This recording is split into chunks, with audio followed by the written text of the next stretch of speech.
That seat is for my real daughter. Get out. My dad said that to me, at his retirement party, in front of 80 people, and then he pushed me. I hit the hardwood floor in a navy blue dress that used to belong to my mother. She'd worn it to her last anniversary dinner before the cancer took her. I wore it that night to honor my father. I didn't know it would be the night he denied I existed. But what my dad didn't know, what nobody in that room knew, was that the real daughter he'd just handed my seat to had been stealing from him for 8 months, and my husband had the proof in his jacket pocket. Before I go on, please take a moment to like and subscribe, but only if this story hits close to home. Drop your location and local time in the comments. I'd love to know where you're listening from. My name is Heather, I'm 31, and this is the story of the night I almost lost my father forever. Let me take you back to 3 years before that party, the day everything started to fall apart. My dad, Richard Purcell, spent 35 years as a foreman at a manufacturing plant outside of Dayton, Ohio. He punched in at 6, punched out at 4, and spent his Saturdays dragging me around construction sites in steel-toed boots 2 sizes too big for my feet. He'd point at a beam and say, "See how that carries the load, Heather? Everything holds up something else." I was 9 years old, and I had no idea what he was talking about, but I listened. And years later, I became a structural engineer, and I finally understood what he'd been teaching me all along, that the things you can't see are the things keeping everything standing.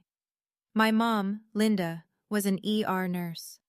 She worked nights so she could be home when I got off the school bus. She smelled like antiseptic and lavender, and she sang off-key while she cooked, and she made our tiny kitchen feel like the warmest room in any house I've ever been in since. She and Dad built their life around a small oak table he'd made by hand the year I was born. 3 chairs, 1 for each of us. No one extra, no one missing, Dad used to say. Mom was diagnosed with pancreatic cancer when I was 11. She died 14 months later. I was 12. Dad didn't fall apart, at least not where I could see it. He kept going to work. He kept making dinner. He kept sitting at that oak table, in his chair, across from mine. Mom's chair stayed empty. I never asked him to leave it that way. He just did. For 3 years after she died, it was just the 2 of us. And the silence in that house was heavy, sure. But it was ours. Then Dad told me he'd met someone. He said she'd never replace Mom. I believed him. Victoria Ashford walked into our lives wearing a cream-colored cashmere wrap and a smile so practiced it could have been licensed. She was pretty, polished, divorced, and she had a daughter named Brooke who was 2 years younger than me. Dad introduced them over dinner at the house, our house, and Victoria brought a bottle of wine that probably cost more than everything in our refrigerator combined. I'll give her credit. In the beginning, she tried. She asked about my classes. She complimented the curtains Mom had picked out. She even offered to teach me how to drive, which Dad thought was generous. I said no thank you. I already had my permit. They got married when I was 15. Small ceremony. Victoria wore ivory. I wore the black dress Mom had bought me for 8th grade graduation because it was the only formal thing I owned. Nobody said anything about it. Within 6 months, things started to shift. Small things. Victoria replaced the oak table with a marble-top dining set. "Something more modern," she said. Dad agreed. The old table went to the garage. The first Thanksgiving after the wedding, I came downstairs and my chair, the one Dad had carved my initials into when I was 8, was gone. "We needed a matching set," Victoria said, smoothing a linen napkin across the new marble. Brooke moved in full-time around then.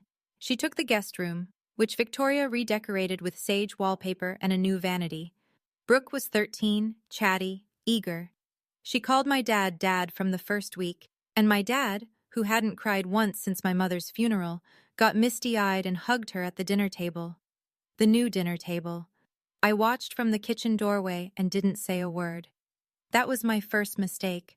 I left for college at 18. Clemson, structural engineering, full ride on academic merit.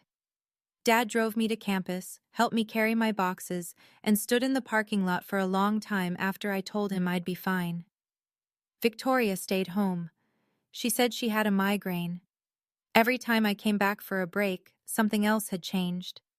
Mom's photos migrated from the living room wall to the hallway, then to a shelf in the basement. Her recipe box disappeared from the kitchen counter. Her garden, the one she'd planted with coneflowers and black-eyed Susans the spring before she got sick, was pulled up and replaced with ornamental grasses that didn't bloom. My bedroom became Victoria's yoga studio. When I asked where my things were, she pointed to 3 cardboard boxes in the garage, stacked next to Dad's old oak table. We needed the space, sweetheart. Brooke's doing online classes and she needed a quiet room. Brooke already had a quiet room, but I didn't argue. That was the pattern.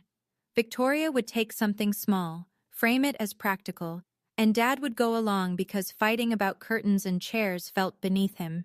He was a foreman. He solved real problems, load-bearing problems. He didn't have the bandwidth for domestic politics. I met Marcus at a structural engineering conference when I was 25. He was a forensic accountant presenting on construction fraud investigations. We talked for 3 hours about how numbers lie and how buildings don't. We married 2 years later, at a courthouse, with 12 guests. Dad came. He walked me down the aisle. Victoria came too. She developed a headache around the toasts, and they left before we cut the cake. The last time my father looked me in the eye, we were standing outside that courthouse. He squeezed my hand and said, "Your mom would have liked him." That was 4 years ago. 3 years before the retirement party, I was managing a bridge inspection in Tennessee when Christmas crept up on me. The project was behind schedule. The contractor had cut corners on the expansion joints, real load-bearing issues, the kind that kill people. And I couldn't leave until the county signed off on the remediation plan. I called Dad on December 23rd to explain. Voicemail. I left a message. "Hey Dad, I'm stuck on a job site. I'm so sorry I can't make it home for Christmas. I'll come in January. I love you. Merry Christmas." No callback. I figured he was disappointed. I texted him Christmas morning. No reply. I called again New Year's Day. Voicemail. I called the landline. Victoria answered. Her voice was cool and flat. "Heather, your father said he doesn't want to talk right now. I think you should respect that." So I did. I gave him space. I called again the next week, and the week after that, and every week for the next 3 years. 147 calls, 42 texts, not a single response. I never stopped trying. But I also never drove to the house and demanded answers. Twice I tried. Victoria met me at the door both times, arms crossed, same line. "He doesn't want to see you, Heather. Please stop making this harder than it has to be." I could have pushed past her. I could have caused a scene. But something in me wouldn't beg. If my father wanted to cut me out, I'd let him. It would wreck me, but I'd let him. That was my pride talking. And Victoria knew exactly how to use it. 8 weeks before the retirement party, Marcus got a phone call from a number he didn't recognize. A woman's voice, older, careful. "Is this Marcus Purcell? I'm Donna Webb. I work in benefits administration at your father-in-law's company. I need to talk to you about some paperwork." Marcus didn't tell me. Not yet. The invitation arrived in my work email, not from Victoria, not from Dad, but from the company's event coordinator, a mass email to every employee's family contacts. "You are cordially invited to celebrate the retirement of Richard Purcell, 35 years of dedicated service, Willowbrook Country Club, Saturday 6 p.m., black tie optional." I stared at that email for 20 minutes. Marcus came into the kitchen, saw the screen, and sat down across from me. "You should go," he said. "He hasn't spoken to me in 3 years." "Which is exactly why you should go. This might be the only chance to see him in a room full of people." Something in the way Marcus said it, a room full of people, struck me as deliberate. But I didn't press him on it. I was too busy deciding what to wear. I chose the navy blue dress, Mom's dress. She'd worn it to her 20th wedding anniversary dinner, the last one before her diagnosis. It was simple. Boat neck, three-quarter sleeves, hem just below the knee. I'd had it taken in at the waist, but the fabric was still hers. The silk still carried the faintest smell of her perfume if I buried my face in the shoulder. I wore it for Dad, because Mom couldn't be there, and I wanted some part of her in the room. Marcus drove. Willowbrook Country Club sat at the end of a long private drive. Stone columns, golf course stretching into the dusk, valet parking. Inside, crystal chandeliers, linen tablecloths, a podium with a mounted photograph of Dad shaking hands with the company's CEO. Everything gleaming and expensive and staged. I found the seating chart near the entrance. My eyes scanned the head table. Richard Purcell, Victoria Purcell, Brooke Ashford. 3 senior colleagues. My name wasn't anywhere. Aunt Janet had been placed at the farthest table from the front, near the kitchen doors. I should have turned around right there. But I'd spent 3 years wondering whether my father still remembered my name. I needed to hear it from him, even if the answer destroyed me. Victoria met us just inside the foyer. She wore a charcoal Hermes scarf draped over a fitted black dress, and her smile landed on me like a camera flash, bright, blinding, and gone in a second. "Oh, Heather, I didn't think you'd actually come." "The invitation said family," I replied. "Of course." She touched my elbow and steered us through the main hall, not toward the head table, not toward Dad. She guided us to a two-top near the back wall, the kind of table they set up when they've run out of room, wedged between a pillar and the service corridor. No nameplate, no centerpiece, just 2 chairs and a bread basket. I sat down. Marcus sat across from me. Neither of us touched the bread. From there I could see my father. He was already seated at the head table, a Cartier watch catching the light on his wrist, a gift from Victoria for their 10th anniversary.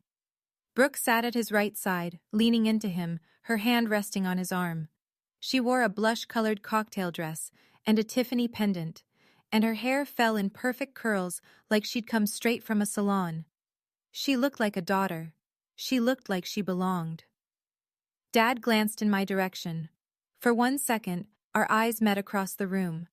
I waited for something. Recognition, guilt, confusion, anything. He turned away. Back to Brooke. Back to the table where my name didn't exist. A hand squeezed my shoulder. Aunt Janet. She'd crossed the entire room to reach us, weaving between tables with her reading glasses still on her head. She leaned down and whispered, close enough that I felt her breath on my ear. "I'm glad you came, honey. There are things you need to know." She squeezed my hand, and 4 words dropped into the space between us like stones into water. They changed his papers. Before I could ask Janet what she meant, Victoria took the podium. She tapped the microphone twice and the room settled into silence. "Good evening, everyone. Tonight, we celebrate the most incredible man, husband, and father I've ever known, Richard Purcell." Applause. Victoria smiled. Behind her, a projector screen blinked to life with a slideshow.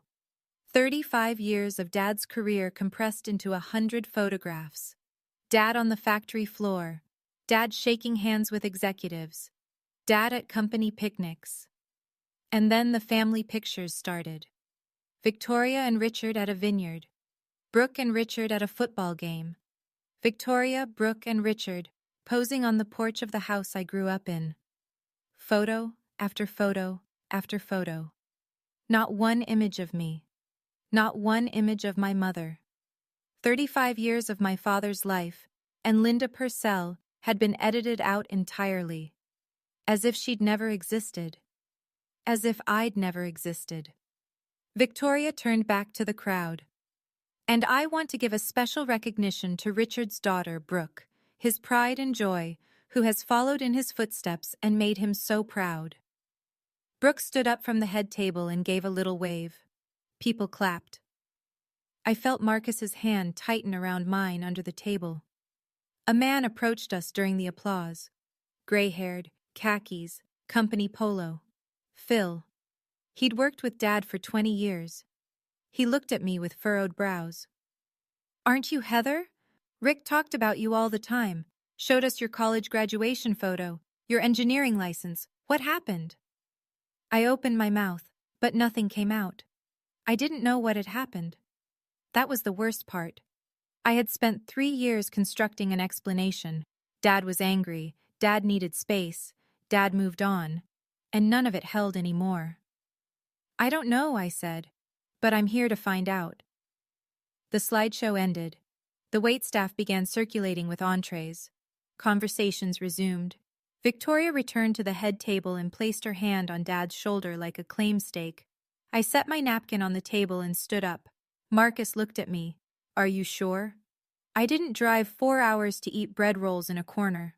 I walked, straight through the center of the room, past Phil's table, past the middle managers and their wives, past the company VP, who paused mid-sentence to watch me go by. 80 people, and I felt every pair of eyes follow me like I was crossing a courtroom floor.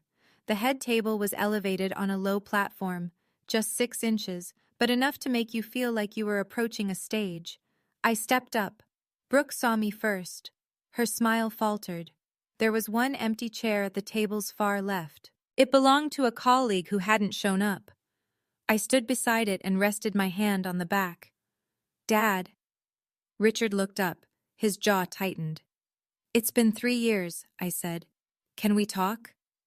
Silence at the head table. Victoria leaned in and whispered something to Richard.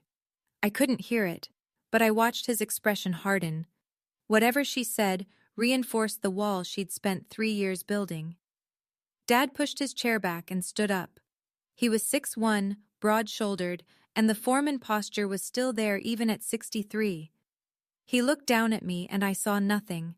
No warmth, no recognition, no conflict. Just a stranger wearing my father's face. For one fraction of a second, I thought he was going to hug me.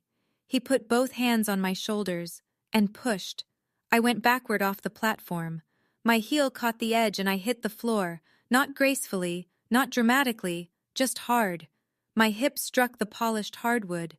The seam of Mom's dress split along the hem with a sound like a whisper tearing in half. "That seat is for my real daughter." Dad's voice carried across the entire room. "You lost the right to sit here when you turned your back on this family. Get out."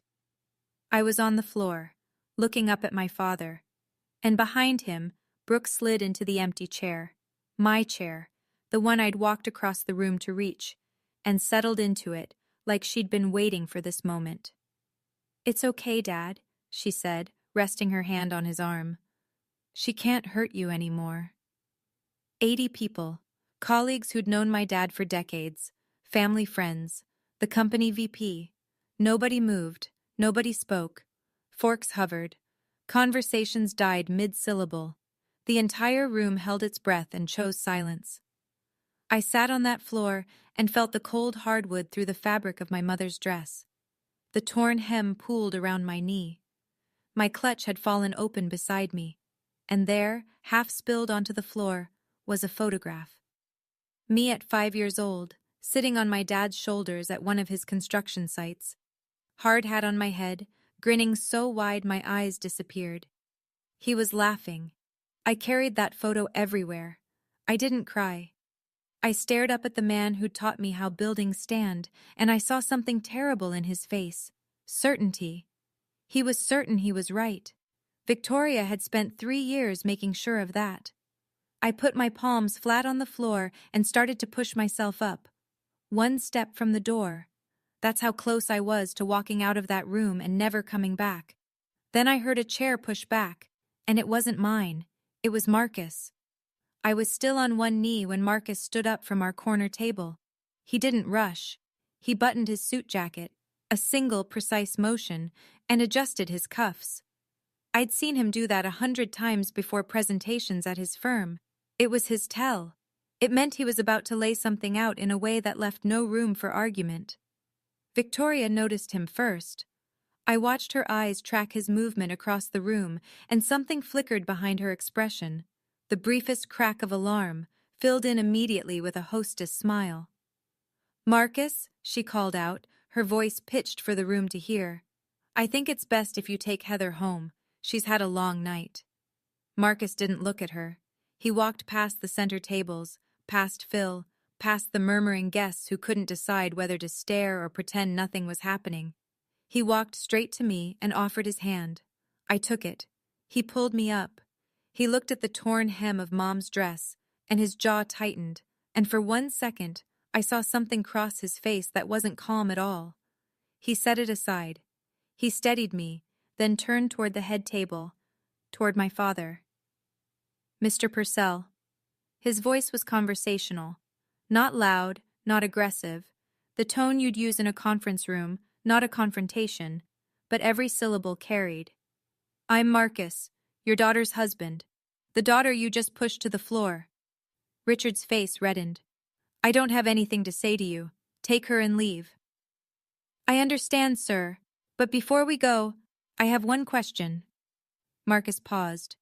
When was the last time you personally picked up your phone and checked your messages? Richard blinked. What? It's a simple question, sir. Victoria stood up so fast her chair scraped the platform. Marcus, this is not the time or place. Actually, Mrs. Purcell, Marcus said, still looking at Richard.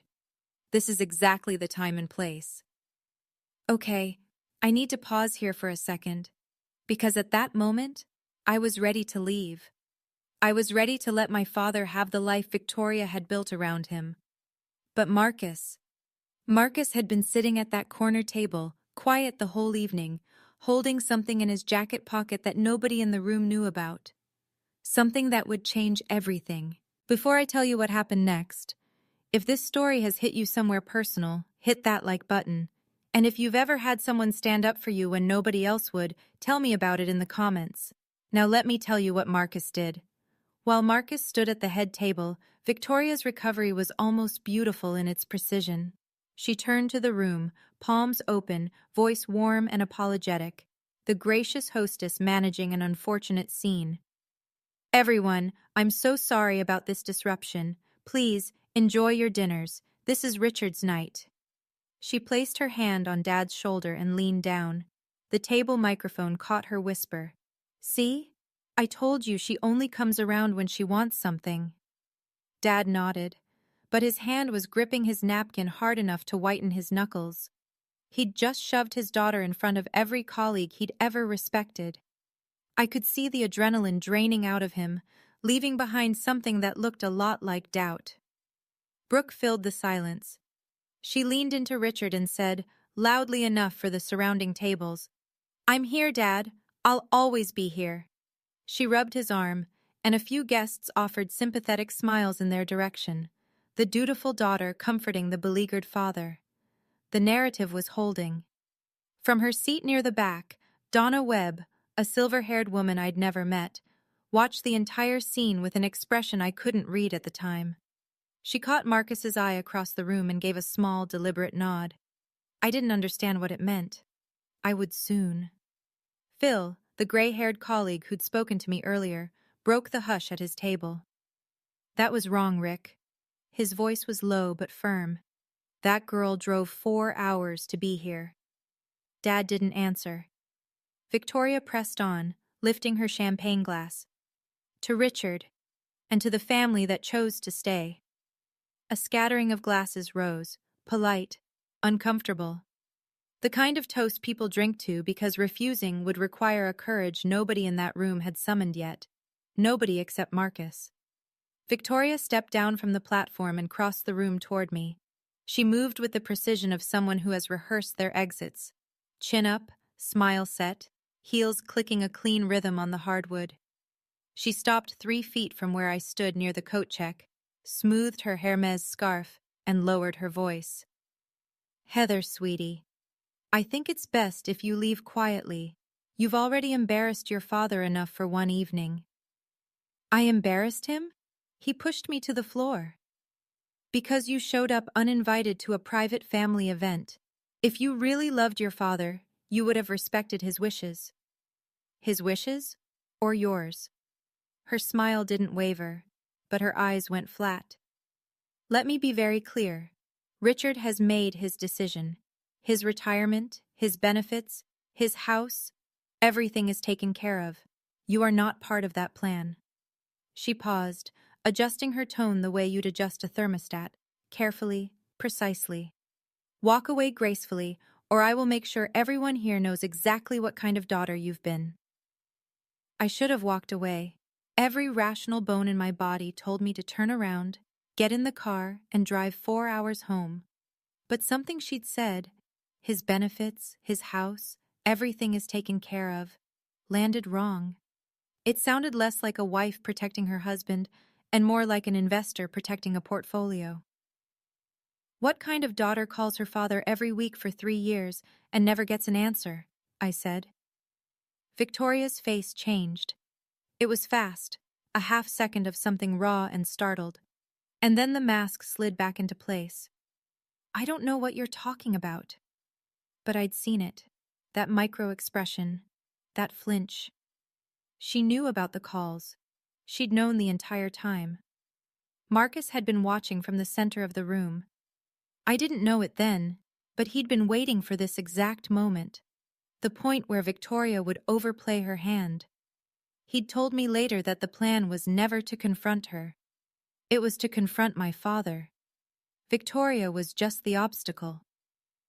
He walked toward the head table with the kind of unhurried pace that makes people stop chewing. Every step deliberate, hands at his sides. He passed Victoria without a glance and stopped directly in front of Richard. The room noticed. Conversations thinned. Forks paused. Mr. Purcell, Marcus's voice was steady.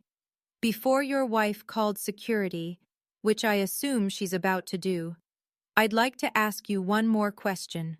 Richard glared. I told you to leave. I heard you, and I will. Right after you answer this, when was the last time you personally reviewed your 401k beneficiary designations? The question landed like a stone in still water. Richard's expression shifted from anger to confusion. My beneficiary? What does that have to do with anything? When was the last time you checked? I don't know. Years ago. Victoria handles all the... He stopped. Victoria handles all the paperwork, Marcus finished for him. I know she does. Victoria's heels were already clicking toward them. Richard, don't engage. He's trying to confuse you. This is what they do. They manipulate. Mrs. Purcell, Marcus said, and this time he did look at her. You can stop. I already have the paperwork. He reached into his jacket and pulled out a manila envelope. It was thick, maybe 20 pages folded inside. He set it on the table in front of Richard with the same care you'd use to place a document in front of a judge. The room went quiet for the second time that evening. But this silence wasn't directed at me. Victoria recovered faster than I thought possible. She pivoted, physically and strategically, and placed herself between Marcus and Richard, her hand on her husband's arm, her body angled to block the manila envelope from his line of sight. Richard, listen to me. They're trying to ruin your night. This is your retirement. 35 years, and they want to turn it into some kind of courtroom drama. She looked at the nearest guest with wide, wounded eyes. I'm so sorry, everyone. Heather has always been difficult. We've tried everything. A few people at the surrounding tables shifted in their seats. One woman reached out and patted Victoria's arm. The narrative was tipping back in her direction. I stood near the coat check, watching Marcus hold his ground while Victoria performed the most convincing act of victimhood I'd ever seen. I felt the fight draining out of me. She was too good at this. Then I noticed something. Marcus had set the manila envelope on the table, and it had opened slightly from the weight of its contents. Inside, I could see 2 documents, forms of some kind, set side by side. Different fonts, different dates. I couldn't read the text from where I stood, but I recognized the layout. I'd seen beneficiary forms before, during our own life insurance paperwork. Marcus had been sitting at our kitchen table 2 weeks ago, comparing 2 documents late at night. When I asked what he was working on, he'd said, "Something for a case. I'm not sure yet. I need to verify it." He hadn't been working on a case. He'd been working on this. "Mr. Purcell," Marcus said quietly, "I'm not here to ruin your evening. I'm here because someone has been systematically dismantling your financial future, and you don't know it yet." Victoria's voice shot up. "Richard, tell him to leave."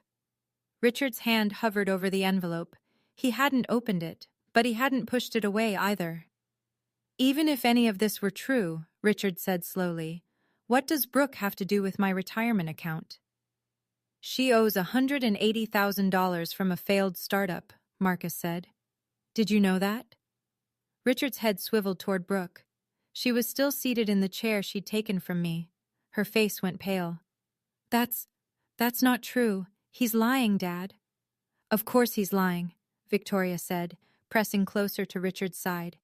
"He's an accountant. They twist numbers for a living." Marcus didn't flinch. "I'm a forensic accountant, actually. Checking numbers for accuracy is literally what I do for a living. I spend my days identifying when financial documents have been altered." He let that hang for a moment. "Sir, can I show you what's in this envelope? That's all I'm asking. 60 seconds of your time." The room had gone so quiet I could hear the ice shifting in water glasses 3 tables away. Guests who'd been pretending to eat had given up the pretense. Everyone was watching. Richard stared at the envelope. Victoria stared at Richard. Brooke stared at the tablecloth. "Even if Brooke has debt," Richard said, "that's her business. What does it have to do with me?" "8 months ago," Marcus said, "someone submitted a change of beneficiary form on your 401k retirement account and your pension. The original form named Heather as your primary beneficiary at 50%. The new form names Brooke Ashford as sole beneficiary, 100%. Richard's mouth opened, then closed, then opened again. "That's impossible. I never signed any—" "I know you didn't, sir." Marcus opened the envelope and placed 2 forms on the white linen tablecloth, side by side. "That's exactly the problem." Richard looked down at the papers. His face changed, slowly, like a man watching a house he built start to tilt on its foundation. The form on the left was dated 12 years ago. Beneficiary: Heather Purcell, 50%. Estate of Linda Purcell, 50%. The signature at the bottom was Richard's. The looping R, the heavy downstroke on the P, all of it unmistakable to anyone who'd watched him sign permission slips and birthday cards for 30 years. The form on the right was dated 8 months ago. Beneficiary: Brooke Ashford, 100%. And the signature. Richard picked up the second form. He held it close to his face, then pulled it back. His lips moved like he was sounding out letters. "This isn't my signature. The R is wrong. I always loop the R. This is straight. I've never written my R like that." "I know," Marcus said. Victoria stepped forward. "Richard, those documents are fabricated. Marcus printed them himself. You can't possibly—" "I've seen my own handwriting for 63 years, Victoria." His voice was different now, stripped of the anger he'd carried all evening, replaced by something thinner. Bewilderment. "This is not my name." Brooke scraped her chair back and stood. "Dad, they're setting us up. This is what Heather does. She manipulates." "Sit down, Brooke." Richard didn't raise his voice. He didn't need to. He was still looking at the second form, turning it over in his hands like a man discovering termites in a beam he'd assumed was solid. Victoria tried one more angle. She softened her voice, almost tender. "Richard, you signed those papers yourself. You just don't remember because you've been stressed about the transition. Retirement is overwhelming, honey. Your mind—" "My mind is fine." He set the form down, looked at Marcus, looked at Victoria, looked across the room at me, still standing near the coat check, still wearing my mother's torn dress. Then a chair pushed back from a table in the far corner of the room. Donna Webb rose to her feet. Donna Webb was 58 years old and had worked in benefits administration at Dad's company for 22 years. She was the kind of woman who wore sensible flats and reading glasses on a beaded chain, and she carried a leather folio everywhere because she believed in paper trails the way some people believe in prayer. She'd processed every benefits enrollment, every insurance claim, and every retirement form Richard Purcell had filed since he was 39 years old. She crossed the room without hurrying. "Excuse me," she said. "I think I need to add some context here." Victoria turned on her. "Donna, this is a private family matter. It has nothing to do with—" "Ma'am, I've been Mr. Purcell's benefits coordinator for 22 years. When someone submits a change to an employee's retirement beneficiary using what appears to be an irregular signature, that's a company matter." The room sharpened. Guests who'd been wavering between sympathy for Victoria and curiosity about Marcus now sat up straighter. Donna opened her folio. 8 months ago, a change of beneficiary form was submitted for Mr. Purcell's 401k and pension accounts. It arrived via email, which is unusual because in 22 years, Mr. Purcell has never once submitted paperwork electronically. He always came to my office in person. Richard nodded slowly. "That's right. I always came to you, Donna." "I flagged the discrepancy with HR 2 months ago," Donna continued. "The signature didn't match our records, and the email it was sent from was a personal Gmail account, not Mr. Purcell's company email." She paused. "I reached out to Marcus because he's listed as Heather's emergency contact and next of kin. I thought the family should know." Victoria's voice went thin. "You had no right." "I had every obligation," Donna said calmly. "I've watched this man build his retirement for 30 years. I wasn't going to watch someone dismantle it with a forged signature." Marcus reached into the envelope again. This time he pulled out a printout. Several pages stapled together. Rows and rows of dates, times, and phone numbers. "Mr. Purcell, your wife told you that Heather never calls, that she turned her back on this family, that she didn't care." Marcus set the printout next to the beneficiary forms. "These are Heather's phone records from the past 3 years, obtained directly from her carrier. 147 outgoing calls to your phone number, 42 text messages, every week, sometimes twice a week, for 36 consecutive months." Richard picked up the printout. His finger moved down the columns, call after call after call. The dates lined up like a drumbeat, every Sunday, almost without exception. That can't be right," he said. "My phone never rang. I never saw—" "Check your phone, sir," Marcus said gently. "Right now. Go to settings. Then blocked contacts." Richard reached into his pocket with the slow, deliberate motion of a man who already suspects what he'll find. He tapped the screen, navigated through the menus with the clumsy swipes of someone who'd never explored his own settings.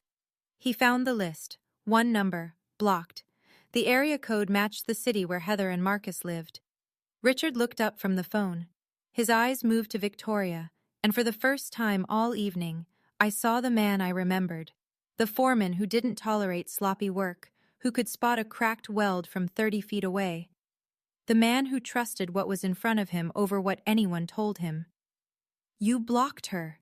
His voice was barely above a whisper. "You blocked my daughter." Victoria opened her mouth. Nothing came out. 147 calls. Richard's hands were shaking. "She called me every single week. And you stood in this house and told me she didn't care." "I didn't say a word. I didn't need to. 147 calls said everything I never could." Victoria's mask didn't slip this time. It shattered. She dropped the wounded wife act, and the gracious hostess act, and the I'm just protecting this family act, and what came through was raw, cornered fury. "Fine. Yes. I blocked her number. Because Heather was toxic, Richard. She was trying to control you. She was trying to control you. She was trying to turn you against me and Brooke, and I was protecting this family from—" "She was my daughter." Richard's voice broke on the word. Not a shout. Something worse. A crack running through concrete. Victoria charged forward. She was a grown woman who refused to accept that you had a new life. Every time she called, you got confused. You got sad. You started asking questions about Linda, about the old house, about things I'd spent years helping you move past. Helping me move past my dead wife? Helping you heal? Brooke tried to intervene. Mom, stop. Just stop. Victoria wheeled on her own daughter with a ferocity that made Brooke flinch. Don't you dare. Everything I did, every single thing, was for you. Because your father left us with nothing, and I had to make sure that… She caught herself. But the sentence was already out there, hanging in the air like smoke. Richard stared at her. Had to make sure that what, Victoria? That Brooke would be taken care of. Victoria's voice dropped. The fight went out of her as quickly as it had ignited. Brooke's father abandoned us. He left us with debt and nothing else. And Brooke's company failed, and she owes more than she'll ever… I had to think about her future. I had to. So you stole mine, Richard said quietly. I redirected it. For our family. Our family. Richard repeated the words like he was tasting something spoiled. You erased my daughter, forged my name, and looted my retirement fund, and you call that family. Victoria had no answer for that. For the first time in 16 years, she had no answer at all. Aunt Janet stood up from the back of the room. She didn't rush, didn't raise her voice. She just walked to the center of the room and faced her brother with the steady expression of a woman who'd been waiting a very long time to say what came next. Richard, I've been trying to tell you this for years. Richard turned to her, and I could see the exhaustion settling into his shoulders, the posture of a man who'd spent the last 10 minutes discovering that the floor he'd been standing on was rotten. I watched Victoria shut Heather out of this family piece by piece, Janet said. The photographs, the phone calls, the holiday invitations that somehow never reached her.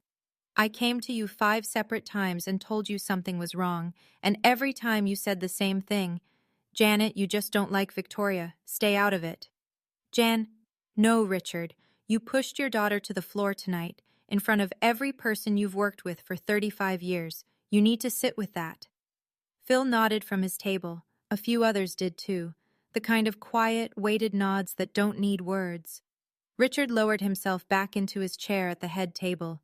He set his phone on the linen cloth, screen still showing the blocked contacts list.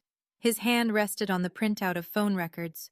147 calls mapped in black and white. The Cartier watch glinted under the chandelier. He didn't look at Victoria. He didn't look at Brooke. He looked at the empty space in front of him. The space where the retirement speech should have lived, where the champagne toasts and the proud family portrait should have happened. All of it gone, replaced by paper trails and silence. Janet's voice carried across the still room. I loved you enough to keep trying, Richard, but Heather loved you enough to call 147 times when you never picked up. Think about which one of us gave up. At that point, my father was sitting in the same chair he'd pushed me away from, staring at his phone like he was seeing it for the first time. And honestly, part of me wanted to walk away right then, let him sort through the wreckage on his own. But that's the thing about family. The people who hurt you the deepest are the ones whose apology would mean the most. So what happened next? Did Richard finally see it all clearly? Or did Victoria find one last lie to save herself? Stay with me. Richard stood up from the head table. He moved slowly, like someone walking through water, fighting current with every step. He stepped off the platform and crossed the ballroom floor. Victoria called after him. Richard, where are you going? Richard! He didn't turn around. 80 people watched my 63-year-old father walk the length of that room, past the tables of colleagues, past the champagne flutes and the linen napkins and the framed portrait of himself shaking hands with the CEO, past all of it. He stopped in front of me. We stood 3 feet apart, close enough to touch, close enough for me to see the vein pulsing at his temple and the shine in his eyes that he was fighting to control. His gaze dropped to my dress, the torn hem, the navy silk, the boat neck my mother had picked out 20 years ago. That's your mother's dress, he said. Yes. You wore your mother's dress to my party. I wore it for you, Dad, because Mom would have wanted to be here tonight. Something broke behind his face, not all at once, not a clean fracture, more like a dam that had been leaking for years, finally giving way at the center. He looked down at his own hands, the same hands that had pushed me to that floor 20 minutes earlier. "I pushed you," he said. "Yes." "In front of everyone." "Yes." He looked at the Cartier watch on his wrist. Then he looked at me. And whatever Victoria had spent 3 years whispering into his ear, "Heather doesn't care. Heather chose to leave. Heather isn't your family anymore." I watched all of it drain out of his expression like water through a cracked foundation. He opened his mouth, and for the first time in 3 years, the words that came out were his own. "Heather, I—" He stopped, swallowed, tried again. "I don't know how to say this." I waited. I didn't help him find the words. That might sound cold, but I'd spent 3 years calling a phone that never rang. I wasn't going to make this easy. He owed me the effort of finding the right words himself. "I believed everything she told me," he said. "Every word. Because it was easier than admitting I was losing you, and I didn't know how to stop it." He paused. "After your mother died, I didn't know how to be a father on my own. Victoria made it simple. She handled everything.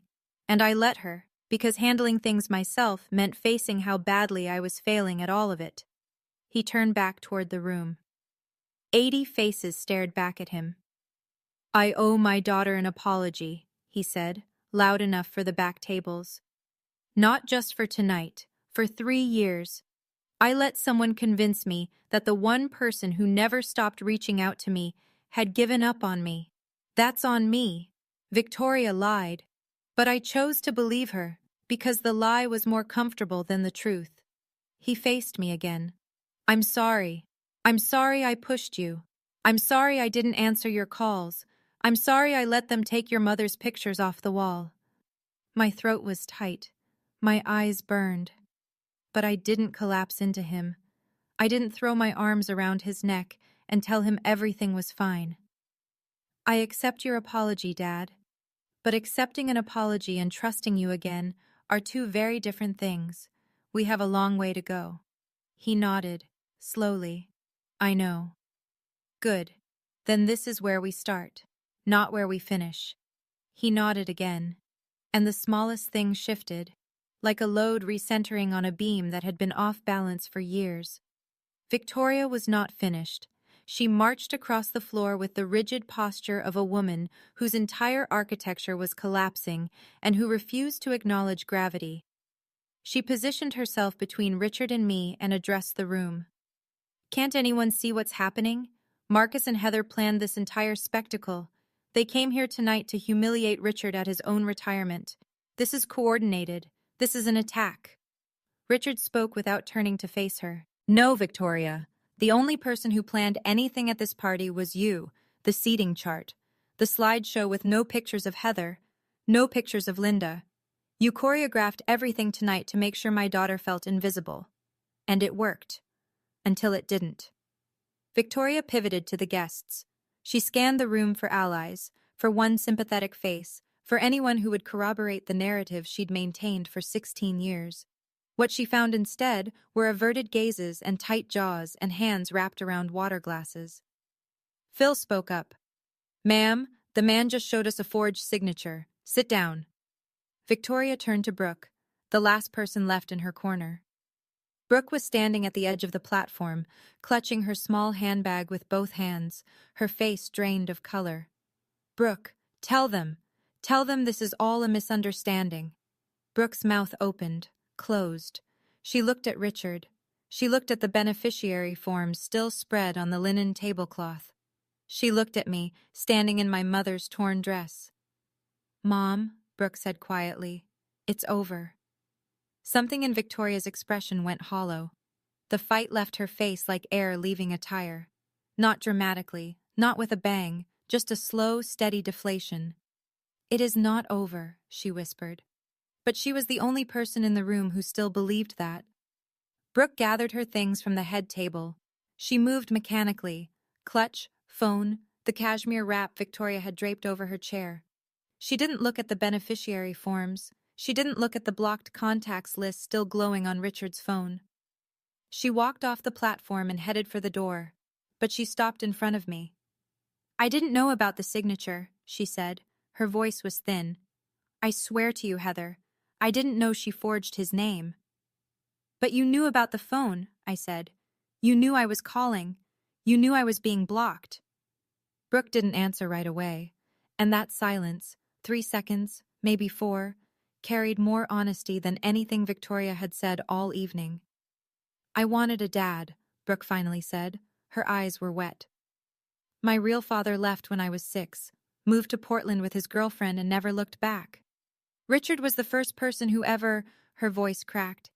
"He made me feel like I mattered." I understood that. I understood it completely. And understanding it didn't make me less angry, but it made my anger more precise.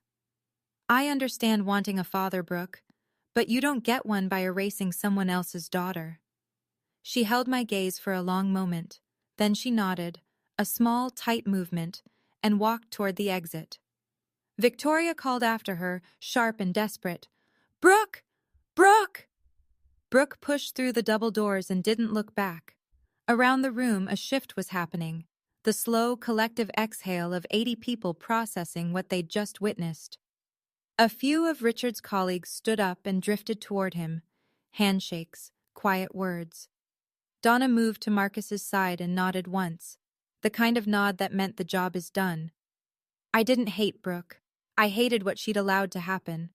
There's a difference, and it was one she'd have to sort out on her own. Victoria stood alone at the head table. The chair beside her was empty, Brooke's seat. The chair on the other side was empty, Richard's. The linen tablecloth still held the 2 beneficiary forms, the phone records, the remains of a celebration that had turned into something else entirely. Richard faced her from across the room. "Victoria, I think you should go home." "This is my party too, Richard." "No, this was supposed to be my retirement, 35 years of my life, and you turned it into a stage for your scheme. Go home, we'll talk tomorrow, with a lawyer present." Victoria picked up her clutch, a Chanel bag, black quilted leather with gold hardware. She adjusted the Hermes scarf around her neck. She drew herself up to her full height and surveyed the room one last time. 80 people who'd spent the evening watching her performance unravel, stitch by stitch. She walked toward the exit. Her heels struck the hardwood in a slow, measured rhythm, the only sound in the entire ballroom. At the door, she stopped and turned back. She looked directly at me, not at Richard, not at Marcus, at me. There was no pretense left, no warmth, no strategy, no practiced grief, just fury. Pure, unfiltered, 16 years in the making fury. I looked back at her. I didn't flinch. I didn't speak. After 3 years of silence, I'd gotten very good at it. The door closed behind her. The room released a breath it had been holding for an hour. Conversations stirred, tentative and low. Glasses clinked. Someone laughed nervously. The world began to rotate again. Richard stood at the center of the room, looking at the empty head table, at the empty chairs. Then he looked at me. "That seat was always yours, Heather. I just forgot." He didn't offer me the chair. He pulled it out for me. And for the first time in 3 years, I sat next to my father. The rest of the party dissolved slowly. Guests said their goodbyes. Some shook Richard's hand and didn't mention what had happened, which was its own kind of acknowledgement. Others, Phil, a few of the older supervisors, clasped his arm and said things like, "You've still got people who care about you, Rick." Richard nodded at each one, but his eyes kept drifting back to the 2 forms on the table, as if staring at them long enough might undo what they represented. After the last guests filed out, Donna approached us. She'd waited deliberately. She was a woman who understood the difference between urgency and timing. "Mr. Purcell," she said, "given what was presented tonight, I'll need to file a formal report with HR and legal first thing Monday morning. Your beneficiary designations will be frozen pending an internal investigation. No changes, no withdrawals, no distributions until we've verified the chain of custody on every document." Richard nodded. "Do what you need to do, Donna. And thank you. You didn't have to come forward like that." Yes, I did. She closed her folio. I also pulled the email submission logs before tonight. The beneficiary change was sent from a personal Gmail address. The IP address traces back to a residential location, your home, Mr. Purcell. And this isn't the first irregularity. 2 years ago, a request was submitted to add Brooke Ashford as a beneficiary on your company life insurance policy. I rejected it because she doesn't qualify as a legal dependent. Richard closed his eyes. 2 years. Victoria had been working on this for at least 2 years, and he'd never known. Marcus stood beside me. Your 401k and pension, together, they're worth roughly $420,000.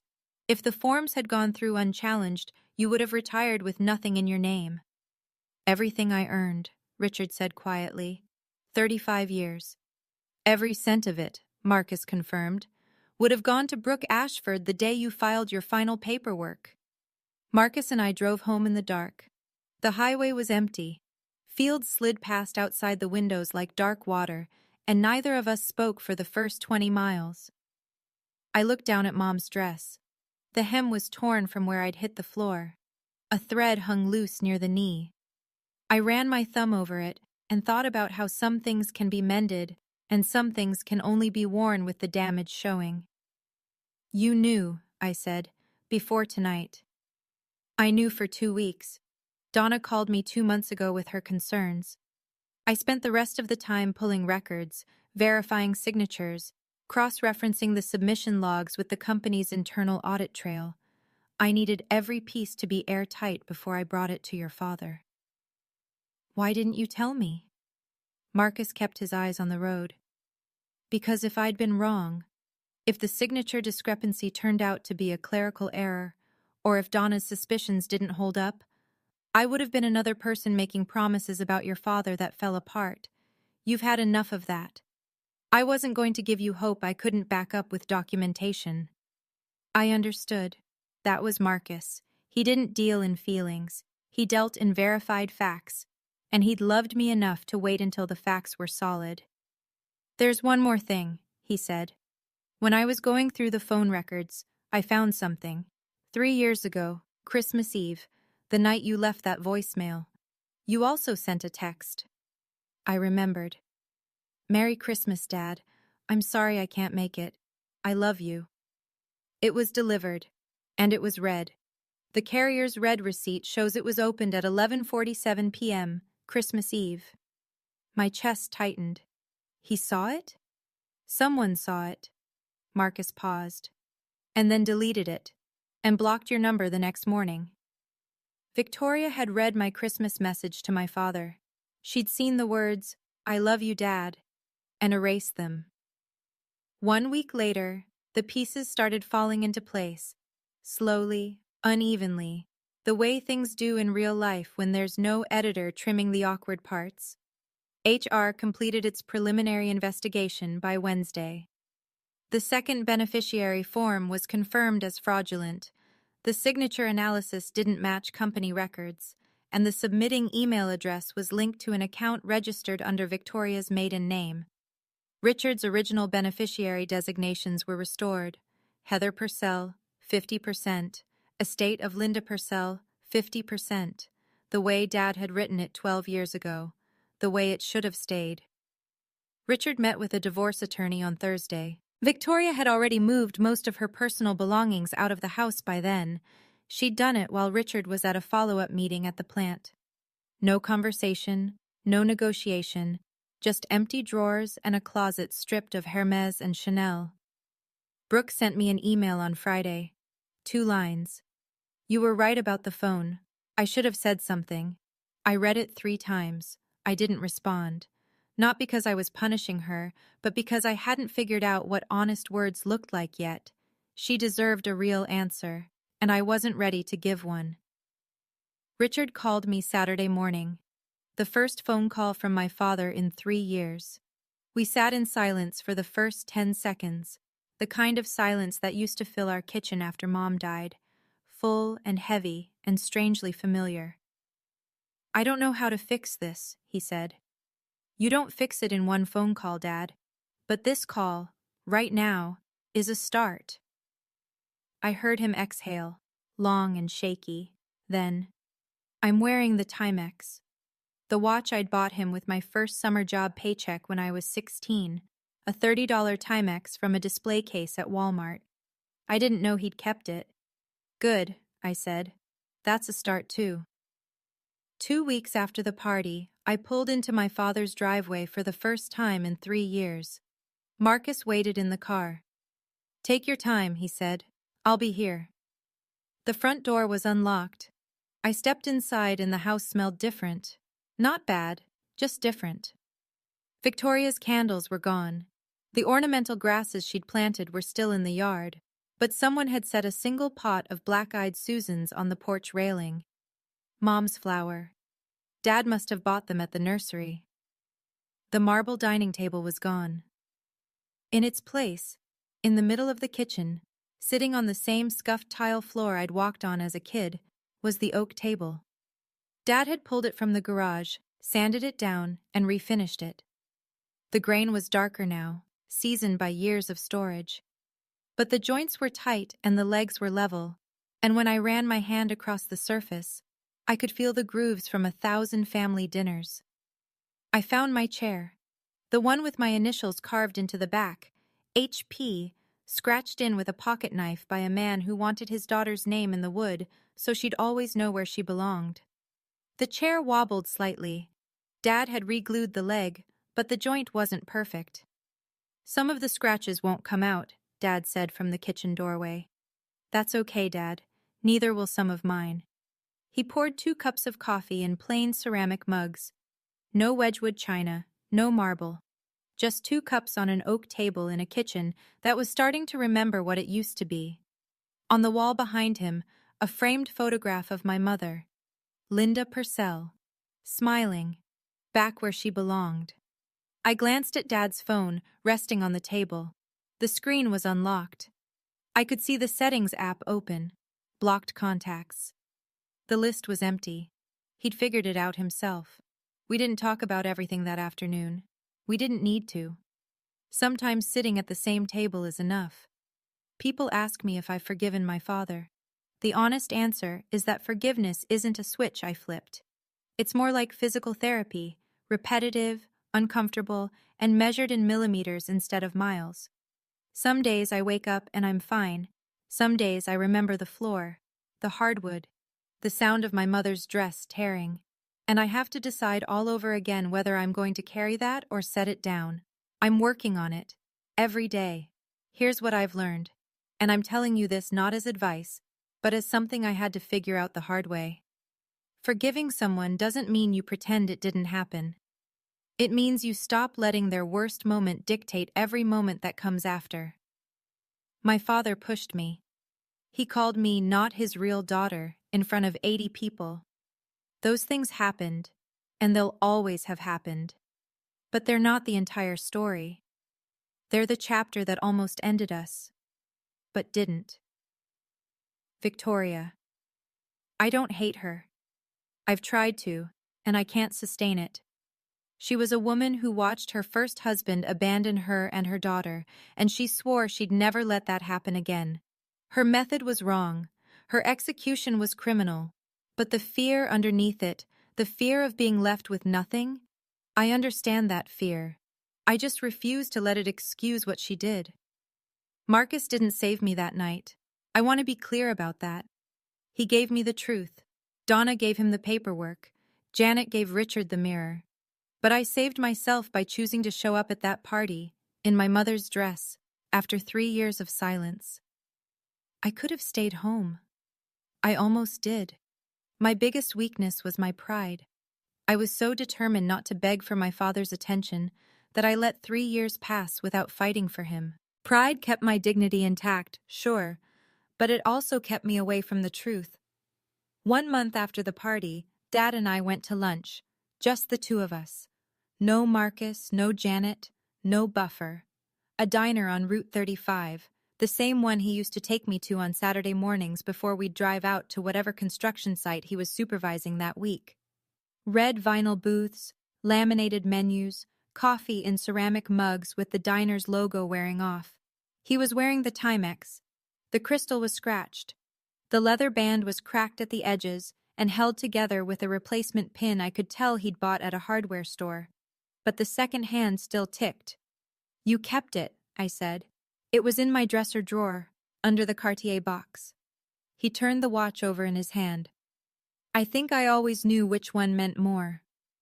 We ordered the same thing, 2 fried egg sandwiches and black coffee, the way we used to when I was 10, and pretending to like coffee because he drank it. We talked about small things, the weather, a new bridge project I was consulting on in Virginia, his plans for retirement, actual plans now, not the ones Victoria had engineered. He wanted to build furniture again, maybe refinish the porch. He didn't mention Victoria. I didn't push. Near the end of the meal, he set down his fork and looked at me with the focused attention of a man who'd spent a month rehearsing a sentence. "Your mom would have been proud of you, Heather." "She would have been proud of you too, Dad, for waking up." He nodded, picked up his coffee, took a sip, and we sat there in a vinyl booth in a diner that hadn't been renovated since the 90s, drinking bad coffee, and it was the best meal I'd had in years. The most expensive watch in the world can't buy back the time you've wasted, but a $30 Timex can remind you to stop wasting what's left. Here's where everyone ended up. Victoria. The divorce finalized 4 months later. Under Ohio law, assets obtained through fraud aren't subject to equitable division, so she received no portion of Richard's retirement fund.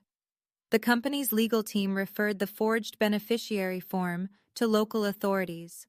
Whether charges would be filed was still pending when I recorded this. Victoria moved in with her sister in Columbus. I haven't spoken to her since the party, and I don't plan to. Brooke. She's paying down her startup debt on a structured repayment plan. No safety net from Richard, no redirected pension, no shortcuts. She sent me a second email about 2 months after the first. It was longer. She didn't ask for forgiveness. She described what it was like growing up without a father, and how that loneliness made her willing to look the other way when her mother crossed lines. I read it. I still haven't replied. I'm not sure I will. But I kept it. Donna Webb. She retired the same quarter as Richard. HR gave her a commendation for identifying the beneficiary irregularity. The official language was exemplary diligence in protecting employee retirement assets. She and Dad still talk. She sends him articles about 401k management that he pretends to read. Richard. My dad joined a support group for people who've experienced financial manipulation by family members. He goes every other Tuesday. He's also learning how to use his smartphone, really use it. He can check his blocked contacts list, read his own text messages, and even video call. He's terrible at it. The camera's always pointed at his forehead. I don't correct him. Marcus. Still a forensic accountant. Still checks every number twice. Still the steadiest person I've ever met. And the oak table in Dad's kitchen has 4 chairs now. Richard, Heather, Marcus, Janet. Not 3, not 5. Just enough for the people who chose to stay, not the ones who stayed to take. If you're listening to this and you recognize something, the silence, the blocked calls, the seat that was taken away from you, I want you to know something. You're not invisible. You were just in a room full of people who chose not to look. Don't wait 3 years like I did. Don't let your pride or your self-respect harden into an excuse to stop reaching for the people who matter. I told myself I was being strong by not begging. I told myself I was preserving my dignity. What I was really doing was giving Victoria 3 uncontested years to rewrite my father's reality. My silence didn't protect me. It protected her. But I'll say this too, because it's just as important. Don't fight for people who've shown you they don't deserve the fight. Know the difference. There's a line between loyalty and self-destruction, and you're the only person who can draw it. My father made a terrible mistake. He made it because a woman lied to him every day for 3 years, and he was too exhausted and too afraid of being alone to question it. That doesn't excuse him, but it explains him. And sometimes understanding why someone hurt you is the first step toward deciding whether they've earned another chance. I didn't get a perfect ending. I got a starting point. A kitchen table with 4 chairs and a pot of black-eyed Susans on the porch. A father who answers his phone now. A husband who fights with paperwork instead of fists. An aunt who never stopped knocking on the door. My name is Heather Purcell.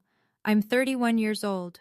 I'm a structural engineer, and I build things that are designed to stand, even when the ground shakes beneath them.